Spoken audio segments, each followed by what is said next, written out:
छत्रपती संभाजीनगर तालुक्यातील लाडसांगी, फुलंब्री, तुळजापूर, मोहरिया, जामखेडा, डोणवाडी या 4 गावांमध्ये बुधवारी सकाळी 10 वाजता केंद्रीय कृषी मंत्रालयातील 2 सदस्यीय पथक पोहोचले।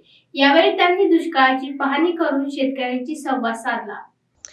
छत्रपती संभाजीनगर हा जिल्हा दुष्काळग्रस्त जाहीर झाला आहे।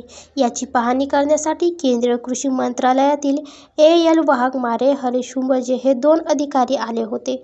बुधवारी सकाळी 10 वाजल्यापासून पथकाने छत्रपती संभाजीनगर ते जळगाव महामार्गावरील गावांमध्ये कपाशी, मका, शेततळे, पाझर तलाव, घुरघास आदी पाहणी करून माहिती जाणून घेतली।